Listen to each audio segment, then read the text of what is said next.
The next topic that we will see is the present continuous tense in English.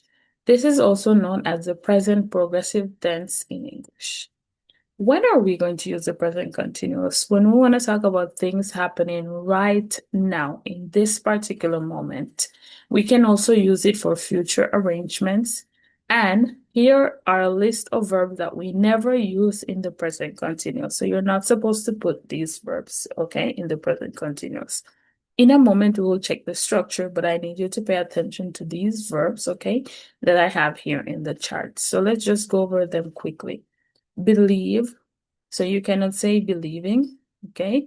Dislike, know, like, love, appear, need, agree, disagree, hate, prefer, realize, recognize, feel, sound, owe, belong, remember, understand, want, wish, smell, taste, look, be, possess. When you see these words, just use them in the present simple tense.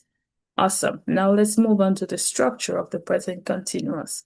So as I mentioned, the present continuous is used to talk about ongoing actions in the present. So what are you doing right now? I can say I am teaching English. So that is what I'm doing at the moment. Or I can say I am speaking because that's what I'm doing right now. So the structure of the present continuous in the affirmative form is we start off with our subjects, okay, the subject pronouns. Our verb to be is going to be our auxiliary verb in this tense. So we need the verb to be, the present conjugation of the verb to be. So I am, you are, he, she, it is, we are, they are. And then our main verb, we should put it in the ing form. Okay, so in. I am visiting. You are visiting.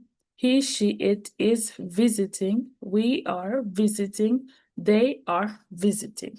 Awesome. And that's how we create the affirmative structure for the present continuous. Obviously, in some cases, the spellings, okay, may change. So there are times when you have to double the last letter, okay, before you add ing. Words ending with Y, we just add ing and stuff like that, okay? Awesome.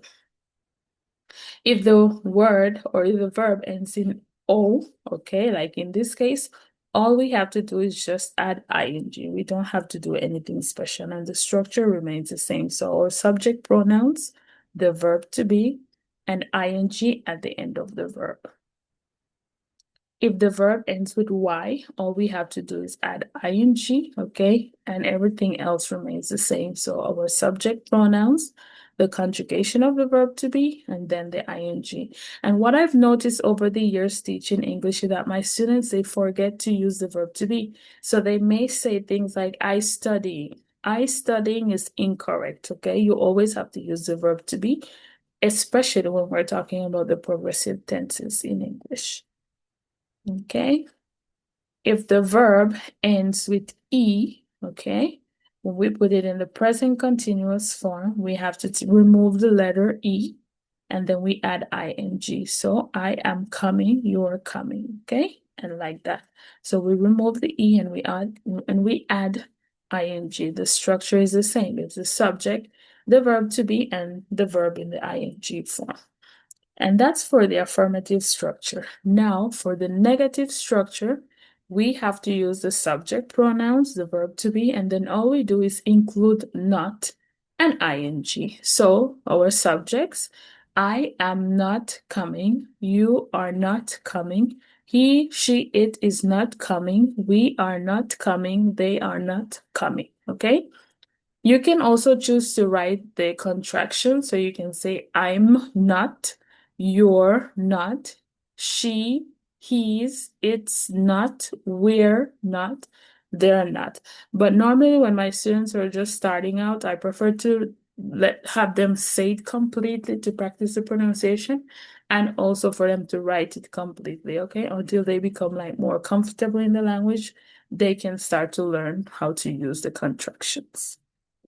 Okay, and for the for the interrogative forms, that means the question structure, we have to switch the position of the verb to be. So now we start off the question with the verb to be, okay, the conjugation of the verb to be, then we continue with the subjects, okay, the subject pronouns, and then the verb with the ing form. So, am I sleeping?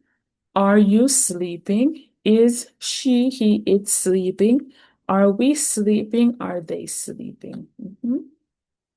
And that would be the progressive structure, okay, in English. So for the affirmative, it's just like that. The subject, the verb to be plus ing. For negative is the subject, the verb to be, not, plus the ing, and the interrogative is to be, then the subject, then the ing form. And remember, we're going to use the present continuous when we're talking about things that we're doing in the moment, at this moment right now. And here are the list of verbs that we should not use in the present continuous. Perfect. We will continue with the next part of the course in a moment.